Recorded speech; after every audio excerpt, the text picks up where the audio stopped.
భవత్ media news కు స్వాగతం. ముందుగా హెడ్లైన్స్.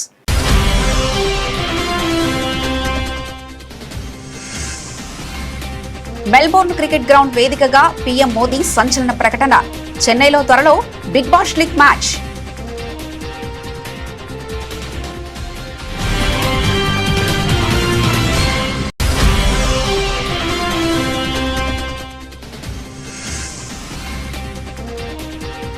దేశ భద్రతపై హోంశాఖ ప్రత్యేక ఫోకస్. సరిహద్దు సమస్యలన్నింటినీ పరిష్కరిస్తామంటూ అమిత్ షా భరోసా.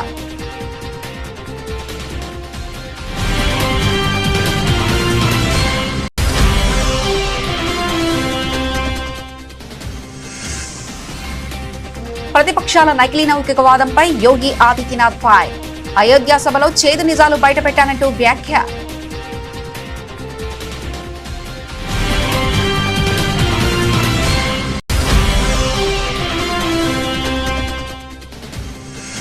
తమిళనాడు రాజకీయాల్లో సీఎం విజయ్ ప్రకంపనలు. కరూర్లో డీఎంకే అన్నా డీఎంకేలపై నిప్పులు చెరిగిన ముఖ్యమంత్రి.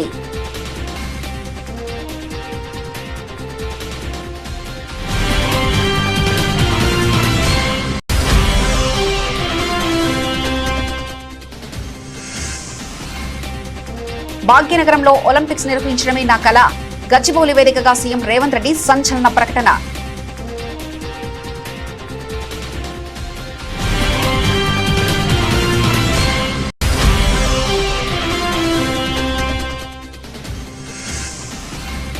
సీఎం చంద్రబాబు అధ్యక్షతన ఏపీ కేబినెట్ కీలక భేటీ. అమరావతి రాజధాని పనుల వేగవంతంపై ముమ్మర చర్చ.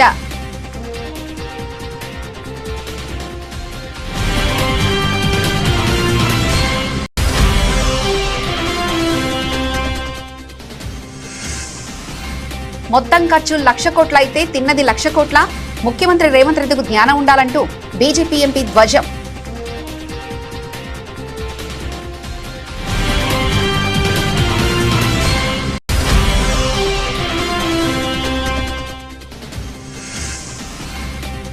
జగన్ హయాంలో పూర్తయిన పోర్టును ప్రైవేట్ వ్యక్తులకు రాసిచ్చేస్తున్నారు. సీఎం చంద్రబాబు సంపద సృష్టిపై కన్నబాబు చురక.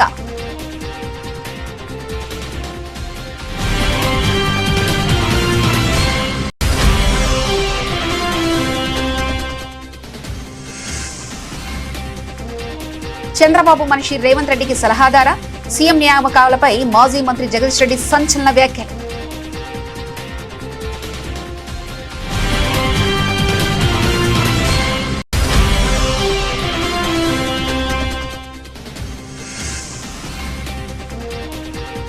విశాఖ ఆసుపత్రిలో చికిత్స పొందుతున్న మత్స్యకారుడికి వైసీపీ అధినేత పరామర్శ.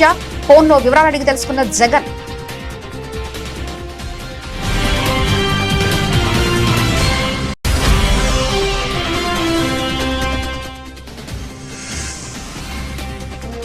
కాంగ్రెస్ పార్టీతో ఏమైనా లోపాయకారి ఒప్పందం ఉందా? కవితను సూటిగా నిలదీసిన గండ్ర వెంకటరమణారెడ్డి.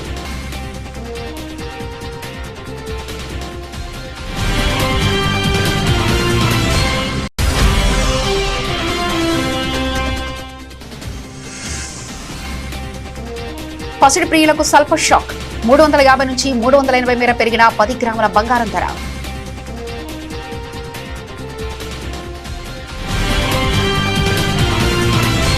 భారత్ ఆస్ట్రేలియా దేశాల మధ్య బంధం సరికొత్త మైలురాయిని తాకింది. ఆస్ట్రేలియా పర్యటనలో ఉన్న భారత ప్రధానమంత్రి నరేంద్ర మోదీ ప్రపంచ ప్రసిద్ధ మెల్బోర్న్ క్రికెట్ గ్రౌండ్ ఎంసీజీని సందర్శించారు. ఈ సందర్భంగా క్రీడాభిమానులకు, ముఖ్యంగా భారత క్రికెట్ ప్రియులకు ప్రధాని మోదీ ఒక భారీ తీపి కబురు అందించారు. ఆస్ట్రేలియాకు చెందిన ప్రతిష్టాత్మక బిగ్ బాష్ లీగ్ మ్యాచ్ ను భారత్ లోని చెన్నై నగరంలో నిర్వహించబోతున్నట్లు పీఎం మోదీ అధికారికంగా ప్రకటించారు.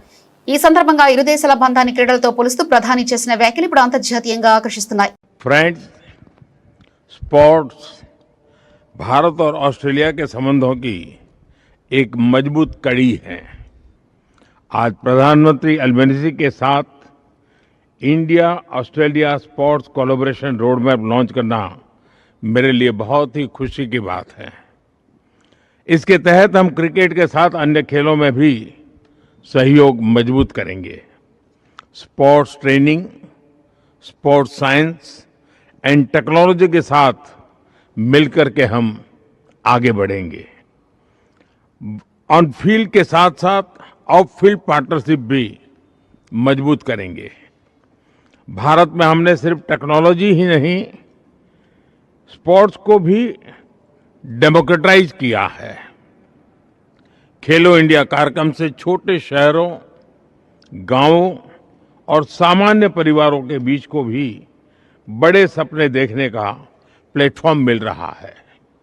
आज भारत में स्पोर्टिंग टैलेंट कुछ बड़े शहरों तक सीमित नहीं है। यह देश के हर कोने से, हर बैकग्राउंड से उभर रहा है। 2030 में भारत कॉमनवेल्थ गेम्स की मेजबानी करने जा रहा है और जैसा मेरे मित्र ने बताया, हम 2036 में ओलंपिक्स भारत में आयोजित करने का भी प्रयास कर रहे हैं। 2032 में ब्रिस्बेन ओलंपिक्स होस्ट करेगा। इन ग्लोबल इवेंट्स को आयोजित करने के लिए मेगा स्केल पर स्पोर्ट्स इंफ्रास्ट्रक्चर तैयार किया जाएगा। यानी आने वाले वर्षों में हमें एक दूसरे से सीखने के, एक दूसरे के साथ मिलकर काम करने के अनेक नए अवसर प्राप्त होंगे। मुझे खुशी है कि बिग बैश लीग का एक मैच भारत में चेन्नई में आयोजित किया जाएगा। किसी भी स्पोर्टिंग लीग के लिए भारत में इवेंट करना यानी बड़ी रीच और व्यूअरशिप की गारंटी है। इस वर्ष भारत में భారత సరిహద్దుల భద్రతను మరింత పటిష్టం చేసే దిశగా కేంద్ర ప్రభుత్వం అత్యంత కీలక అడుగులు వేస్తుంది. దేశ రాజధాని ఢిల్లీలో జరిగిన సరిహద్దు జిల్లాల పోలీస్ సూపరింటెండెంట్లు ఎస్పీఎస్ ఉన్నత స్థాయి సదస్సులో కేంద్ర హోంమంత్రి అమిత్ షా పాల్గొన్నారు. ఈ సందర్భంగా ఆయన మాట్లాడుతూ భారతదేశ సరిహద్దులో ప్రపంచంలోనే అత్యంత అధునాతనమైన స్మార్ట్ బోర్డర్ సెక్యూరిటీ గ్రిడ్ ఏర్పాటు చేయడమే తమ ప్రభుత్వ ప్రధాన లక్ష్యమని స్పష్టం చేశారు. సరిహద్దుల రక్షణలో క్షేత్రస్థాయిలో ఎదురవుతున్న అన్ని రకాల సాంకేతిక పరిపాలనాపరమైన సమస్యలను హోంమంత్రిత్వ శాఖ త్వరలోనే పరిష్కరిస్తుందని అమిత్ షా భరోసా ఇచ్చారు. सीमांत जिला पुलिस अधीक्षक सम्मेलन 2026 ये पहली बार सीमांत जिलों के पुलिस अधीक्षकों के सम्मेलन के रूप में आज संस्थागत स्वरूप ले रहा है और भारत सरकार के गृह मंत्रालय का निश्चित प्रयास होगा कि इसको इंस्टीट्यूशन के नाते डेवलप किया जाए। यहां पर समस्याओं की चर्चा भी होगी, निराकरण की चिंता भी होगी और निराकरण के दिशा में उपयुक्त उपायों को नीति का स्वरूप देने का भी प्रयास होगा। और सिर्फ क्योंकि सीमा की सुरक्षा का सवाल है तो भारत सरकार के सीमा सुरक्षा से जुड़े हुए विभाग और बॉर्डर डिस्ट्रिक्ट सिर्फ सम्मिलित नहीं होंगे, समग्र सुरक्षा के दृष्टिकोण में जितने जितने भी विभाग इन्वॉल्व होना चाहिए, ये सभी के भारत सरकार के अधिकारी और राज्यों के अधिकारी भी इसका एक प्रकार से हिस्सा बनेंगे। थोड़े समय के बाद इसका संस्थागत स्वरूप तय होने के बाद हम इसी प्रकार का इनिशिएटिव देश की जल सीमा, दरियाई सीमा के लिए भी लेने वाले हैं और दोनों मिलकर देश की सभी प्रकार की सीमाओं का समग्रता से सुरक्षा की चिंता होगी। मुझे लगता है कि ये बहुत जरूरी बात है कि देश की सीमाओं की चिंता सभी डायमेंशन को कवर कर कर और सभी समस्याओं को लिस्ट कर कर एक लीक प्रूफ सुरक्षा प्लान के तहत सुनिश्चित की जाए। जब मैं चतुष्कोणीय सुरक्षा दृष्टिकोण कहता हूं, उसमें 4 लिंब बनाए हैं। एक सीमा रक्षक बल, जिस सीमा पर जो बल होगा वो, राज्य और जिला प्रशासन जिसने ఎంక్రోచ్మెంట్ ఉత్తరప్రదేశ్ రాజకీయాల్లో ముఖ్యమంత్రి యోగి ఆదిత్యనాథ్ చేసిన వ్యాఖ్యలు మరోసారి పెనుదుమారం రేపుతున్నాయి. పవిత్ర పుణ్యక్షేత్రం అయోధ్య వేదికగా జరిగిన ఒక బహిరంగ సభలో ఆయన సమాజ్వాదీ పార్టీ మరియు కాంగ్రెస్ కూటమిపై నిప్పులు చెరిగారు. భక్తి విశ్వాసాల గురించి మాట్లాడే ప్రతిపక్షాలు నాడు పవిత్రమైన హనుమాన్ గడి ఆలయ ప్రాంగణంలో నమాజ్ చేయడానికి అనుమతించాయని యోగి ఆరోపించారు. అదే సమయంలో ప్రతిపక్షాలకు సవాల్ విసురుతూ మరి రేపు ఢిల్లీలోని చారిత్రాత్మక జమా మసీదులో హనుమాన్ చాలీసా పారాయణం చేయడానికి అనుమతిస్తారా అంటూ సీఎం యోగి ఆదిత్యనాథ్ సంచలన ప్రశ్నలు సంధించారు. आपने अच्छा विधायक चुना तो विकास आज बीकापुर में दौड़ता हुआ दिखाई देता है। जैसे अयोध्या चमक गई, जैसे अयोध्या का वैभव पूरे देश के अंदर आज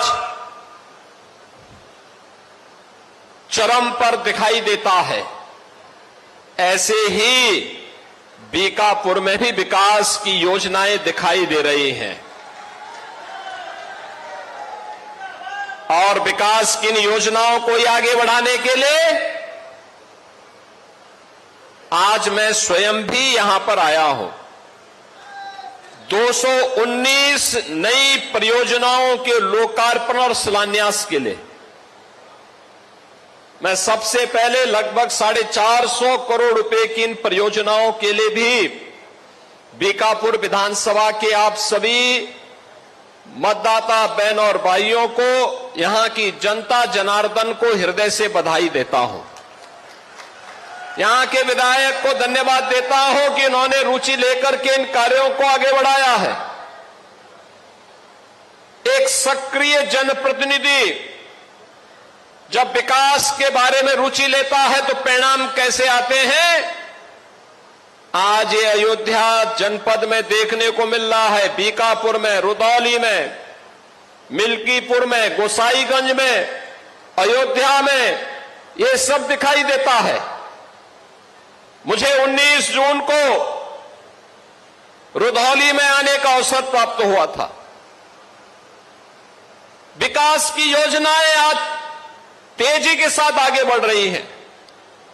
जो पहले असंभव था, आज इन जनप्रतिनिधियों के कारण वह संभव हो गया है। बहनों और भाइयों, आप तो जानते ही हैं, एक लंबे समय तक हमारी अयोध्या उपेक्षित रही।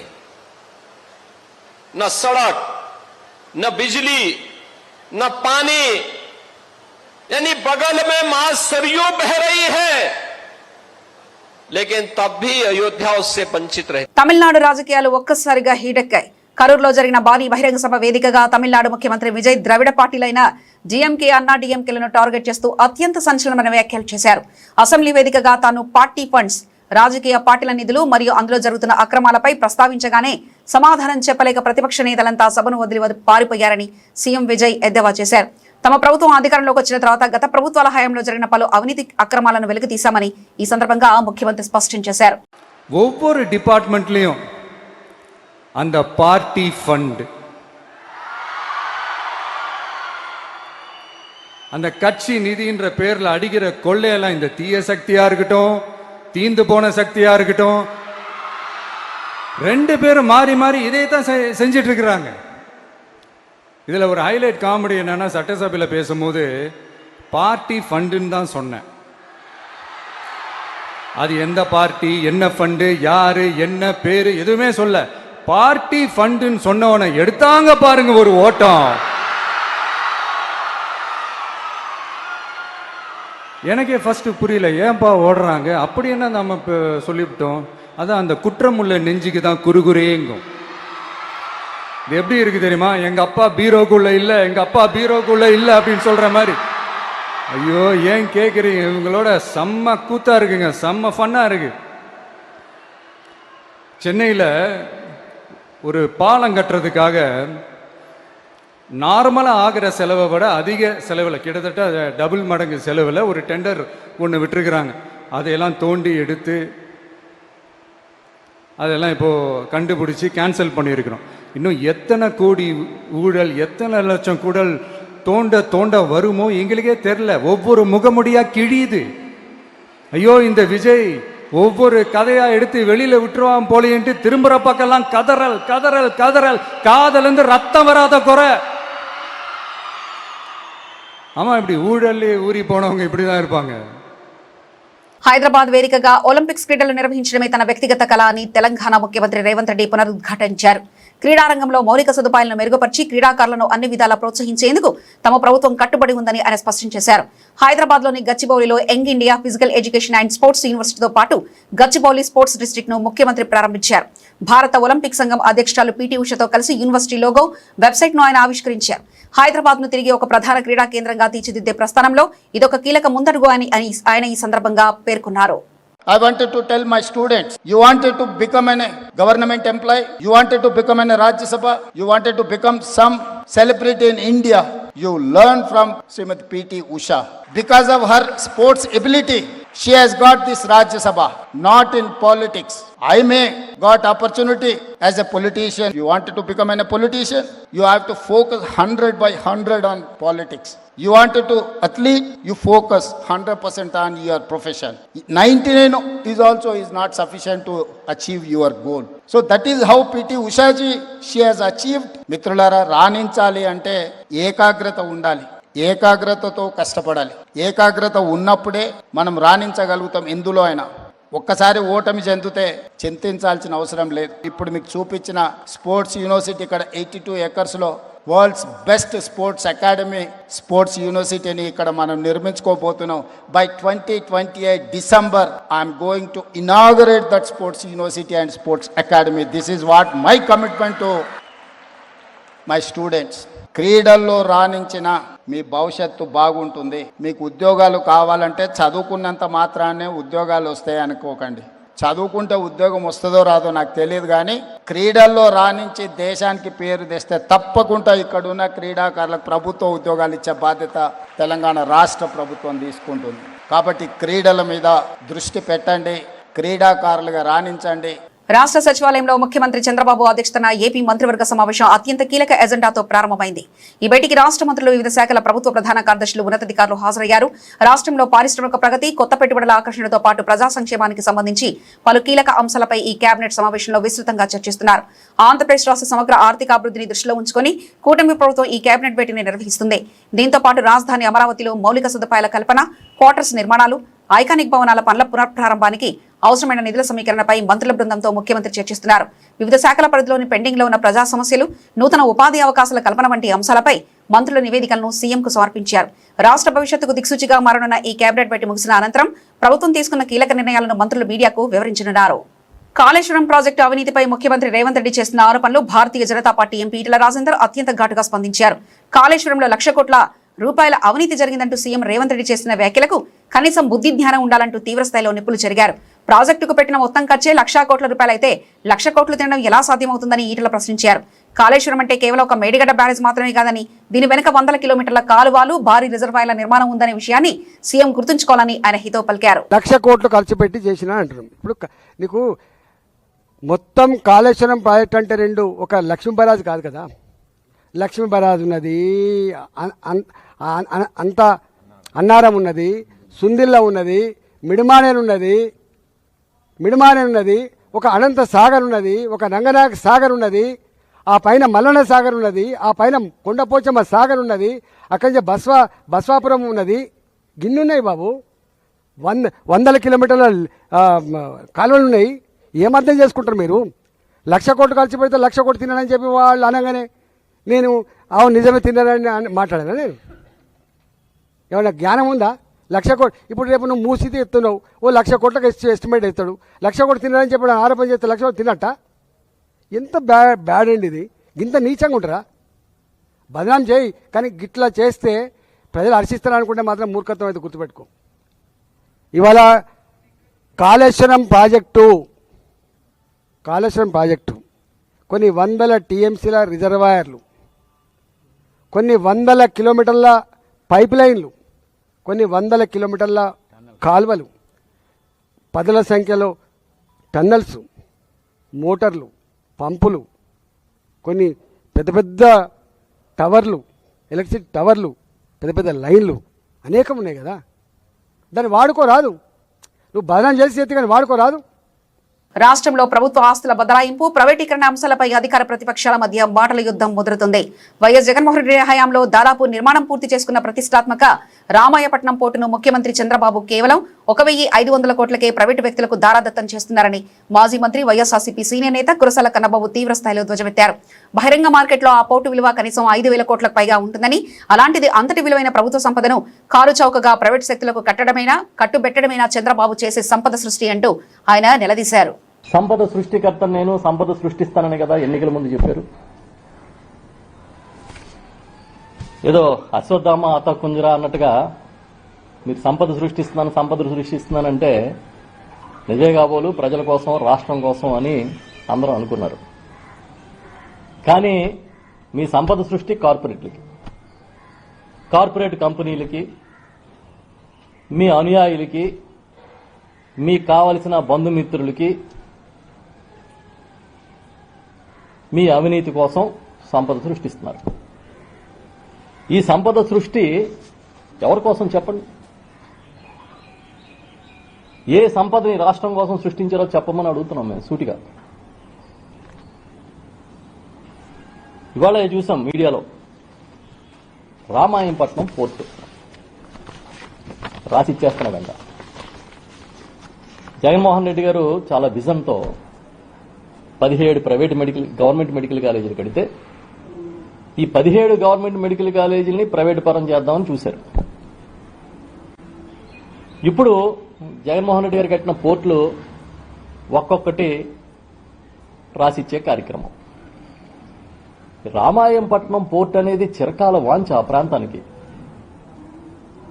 సుమారుగా 5,000 కోట్ల రూపాయలతో శరవేగంగా పనులు చేయించి ఆ పోర్ట్ నిర్మాణాన్ని 95% జగన్మోహన్ రెడ్డి గారు ముఖ్యమంత్రిగా ఉండగానే పూర్తి చేశారు. ఇంకొక 5% ఇప్పుడు పూర్తి చేయాలి. ఇప్పుడు ఈయన ఇచ్చిన టెండర్ బిడ్డు చూస్తే దీనికోసం తీసుకొచ్చిన అప్పు 2,079 కోట్లు ప్రభుత్వం తీర్చాలి. ఈ భూమి కాకుండా, ఇప్పుడు పోర్టుకున్న భూమి కాకుండా అదనంగా భూమి ఇస్తే ఎకరం రూపాయికి ఇచ్చేయాలి. మిగిలిన 5% పనులు కూడా ప్రభుత్వమే పూర్తి చేయాలి. ఇంచుమించుగా 5,000 కోట్ల రూపాయల ఈ ప్రాజెక్ట్ని 1,500 కోట్లకి ఇచ్చేస్తారండి. 50 సంవత్సరాలకి 12.5% మాత్రమే గవర్నమెంట్ ఈక్విటీ, మిగతాదంతా వాడికి రాసి ఇచ్చేస్తారు ప్రైవేట్ కంపెనీకి.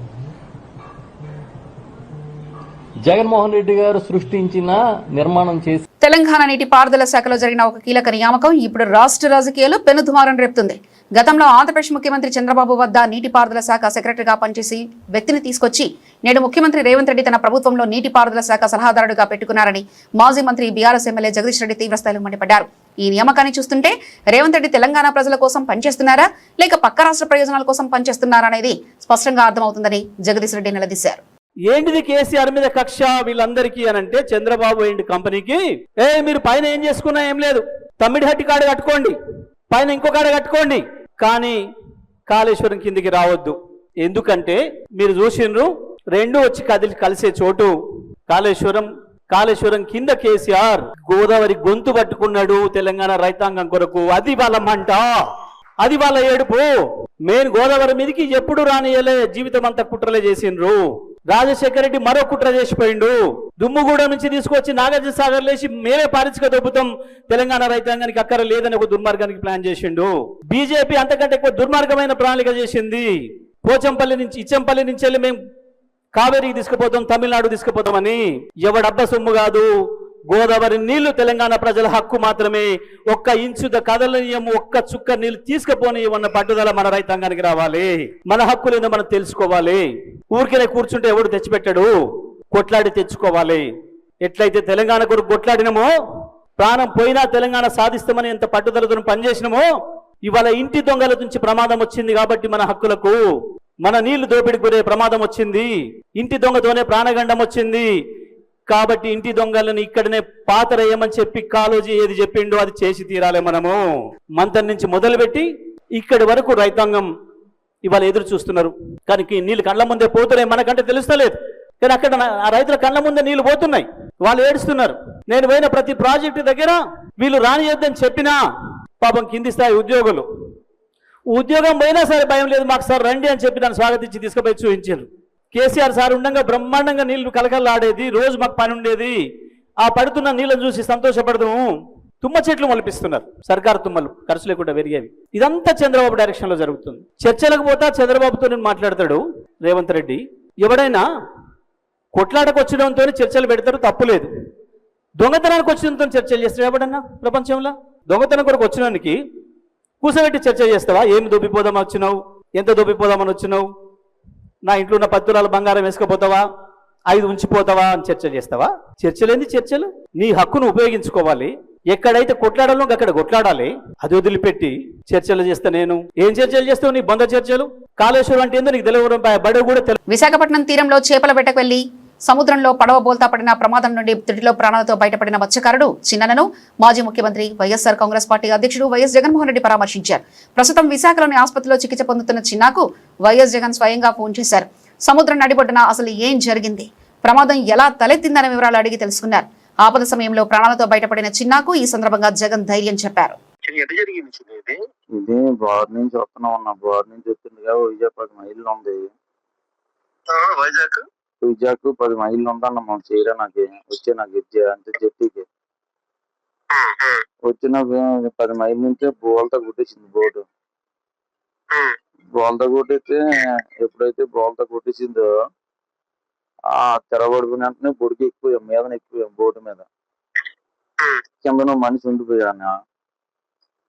కింద మనిషి ఉండిపోతే ఇంకా 6గురు ఉన్నాం, ఇది 7గురు వెళ్ళాము, 6గురు ఉన్నాం. అయితే ఎప్పుడైతే మనిషి చనిపోయాడో మనిషి కోసం ఏడుతున్నా అన్నయ్య కొడుకు. మా అన్నయ్య కొడుకు చచ్చిపోయాడు, మా అన్నయ్య కొడుకు బాబు నాయన మా అన్నయ్య నేను ఏడుస్తున్నాను. అక్కడే బోర్డు కింద ఉండిపోయాడు. బోర్డు కింద ఉండిపోతే ఆ బొడికి మీద ఉన్నాం మేము. ఆ తేలుతుంటే బోటు మీద తేలుతుంటే తెరబడుకుని బోటు మీద ఉంటుండగా 9 గంటల వరకు ఉన్నాము. 6గురు బోటు ఇంకా కిందకి వెళ్ళిపోయిందన్న. ఈ 6గురు ఈతున్నాము 12 అవుతుందో 11 అవుతుందో తెలీదు. ఆ టైంలో ఇంకో మనిషి కనిపించలేదన్నా. కనిపిపోతే ఇంకా 5గురు ఉన్నాం. 5గురు ఉంటే ఆ మనిషి మరి కనిపిపోతే మనం ఏం చేస్తాం, మళ్ళా 5గురు ఒక్కడే ఉందాము తెల్లవారిన దాకా అని చెప్పేసి ఉన్నామన్నా. ఉంటే సరే 4 అవుతుందన్నా.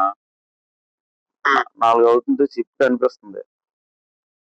అయితే షిప్ కాడికి ఎలాగైనా వెళ్ళాలని చెప్పేసి వెళ్దామని అంటే మా అన్నయ్య అన్నాడు, నేను రాలేనురా, చచ్చిపోతాను, నేను తెప్పలు గిప్పలు వస్తే జాలాలు తెప్పలు వస్తే తెప్పకిపోతాను, నేనైతే రానంటా చచ్చిపోతాను అన్నాడు. చచ్చిపోతాను అంటే ఇంకా 4గురు ఉన్నాము. అయితే ఈ మాట్లాడుతున్నావు ఏటనయా, నువ్వు చెప్పినోడు పెద్దోడు అంటే లేదురా నేను చచ్చిపోతాను, నా కాళ్ళు తిరగబడిపోయి నన్ను ఎదలపోతాను రా అన్నాడు. సర్లే మేము షిప్ కాడికి వెళ్తాము. షిప్ మాకు 30 కిలోమీటర్లు ఉంటుంది అన్న. ఇప్పుడు ఒడిశా అంటే షిప్ సాయం ఉంది, మా ఒడిసికి ఎదురున్నామన్నా. తెలంగాణ రాజకీయాల్లో అంతర్గత విమర్శలు మరోసారి హీట్ పెంచాయి. మాజీ ఎమ్మెల్సీ కవితపై బీఆర్ఎస్ సీనియర్ నేత మాజీ ఎమ్మెల్యే గండ్ర వెంకటరమణారెడ్డి తీవ్రస్థాయిలో విరుచుకుపడ్డారు. వరంగల్లో మీడియాతో మాట్లాడిన ఆయన కవిత తీవ్రమైన ఫ్రస్ట్రేషన్లో ఏదేదో మాట్లాడుతున్నారంటూ మండిపడ్డారు. ఆమె కేవలం బీఆర్ఎస్ పార్టీ ఒకటే కనబడుతుందని, కేవలం టీవీలో మీడియాలో కనబడాలనే తాపత్రయంతో కవిత ఇలాంటి వ్యాఖ్యలు చేస్తున్నారని గండ్ర ఎద్దేవా చేశారు. ఇదే సమయంలో కాంగ్రెస్ పార్టీ వైఖరిని ప్రస్తావిస్తూ కవితపై ఆయన సంచలన ఆరోపణలు గుప్పించారు. మాట్లాడినటువంటి మాటలు భారతదేశంలో చాలా రాజకీయ పార్టీలని, ఒక భారత రాష్ట్ర సమితి లేదు, ఇటు బీజేపీ కాంగ్రెస్ అనేక రాష్ట్రాలలో అనేక రీజనల్ పార్టీస్ ఉన్నాయి. భారత రాజ్యాంగం ప్రకారం ఎన్నికల సంఘం ఇచ్చేటువంటి వెసులుబాటు ప్రకారం ఆ రోజు రాజకీయ పార్టీలకు విరాళాలను సేకరించుకునే అవకాశంలో భాగంగా భారత రాష్ట్ర సమితికి కొంత ఫండ్ రేజ్ చేయడం జరిగింది. అట్లనే కాంగ్రెస్ పార్టీ కూడా ఫండ్ రేజ్ చేసుకున్నది, బీజేపీ ఈరోజు ఉన్నది. నాకు కవిత గారు మాట్లాడితే ఆశ్చర్యం కలిగించే అంశం ఏంటంటే, భారతదేశంలో ఏ రాజకీయ పార్టీ ఫండ్స్ కలెక్ట్ చేయనట్టు, ఫండ్స్ అకౌంట్లో డబ్బులు లేనట్టు, భారత రాష్ట్రం అకౌంట్లోనే ఉన్నట్టు మాట్లాడుతూ ఉన్నది. ఇది కేవలం ఆమెకు ఉండేటువంటి ఒక రకమైనటువంటి ఫ్రస్ట్రేషన్లో మాట్లాడుతున్నది.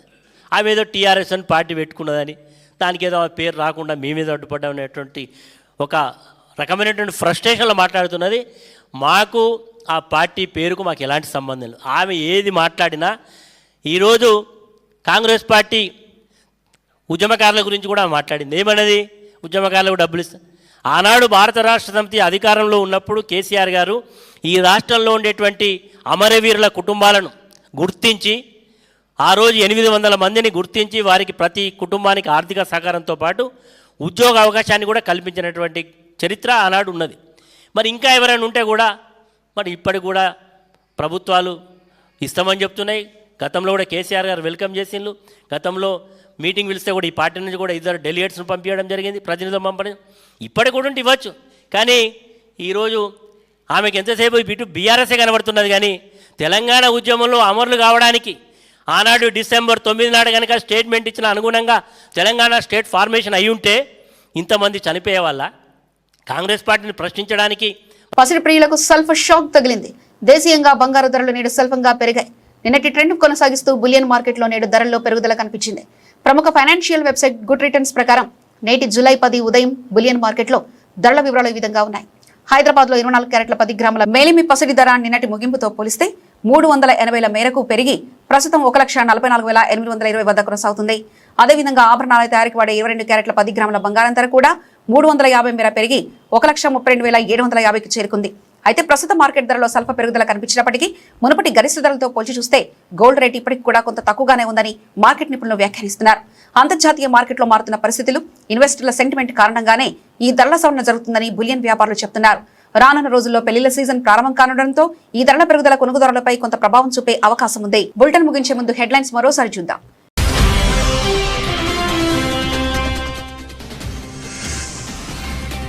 మెల్బోర్న్ క్రికెట్ గ్రౌండ్ వేదికగా పీఎం మోదీ సంచలన ప్రకటన. చెన్నైలో త్వరలో బిగ్ బాష్ లీగ్ మ్యాచ్.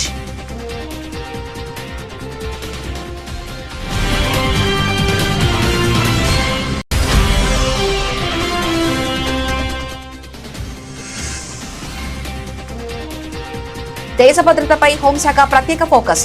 సరిహద్దు సమస్యలన్నింటినీ పరిష్కరిస్తామంటూ అమిత్ షా భరోసా.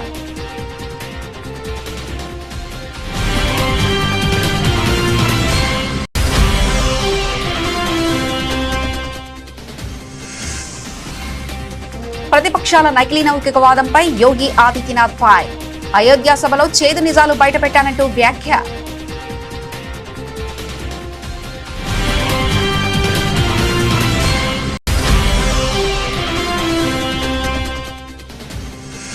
తమిళనాడు రాజకీయాల్లో సీఎం విజయ్ ప్రకంపనలు. కరూర్లో డీఎంకే అన్నా డీఎంకేలపై నిప్పులు చెరిగిన ముఖ్యమంత్రి.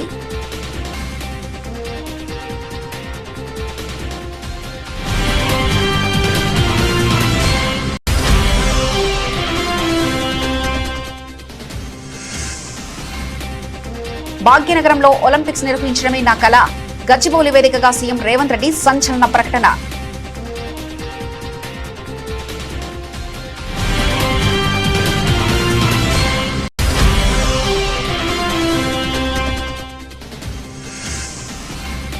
సీఎం చంద్రబాబు అధ్యక్షతన ఏపీ కేబినెట్ కీలక భేటీ. అమరావతి రాజధాని పనుల వేగవంతంపై ముమ్మర చర్చ.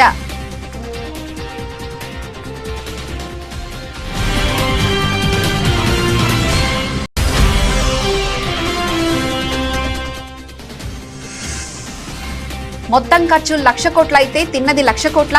ముఖ్యమంత్రి రేవంత్ రెడ్డికి జ్ఞానం ఉండాలంటూ బీజేపీ ఎంపీ ధ్వజం.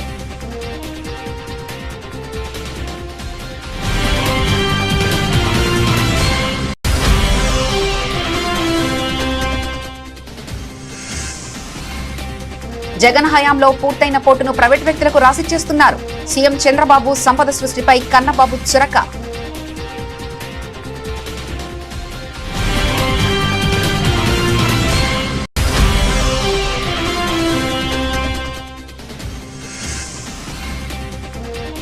చంద్రబాబు మనిషి రేవంత్ రెడ్డికి సలహాదారా?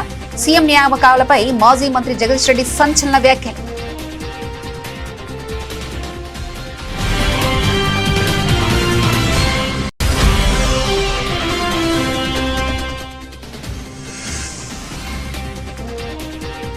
విశాఖ ఆసుపత్రిలో చికిత్స పొందుతున్న మత్స్యకారుడికి వైసీపీ అధినేత పరామర్శ. ఫోన్లో వివరాలు అడిగి తెలుసుకున్న జగన్.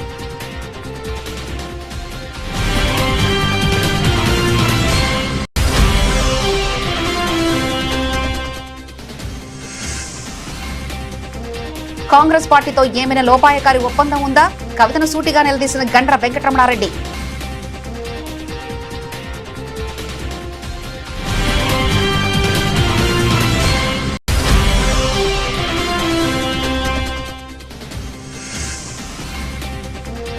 పసిడి ప్రియులకు సల్ఫర్ షాక్ 350 నుంచి 380 మేర పెరిగిన 10 గ్రాముల బంగారం ధర.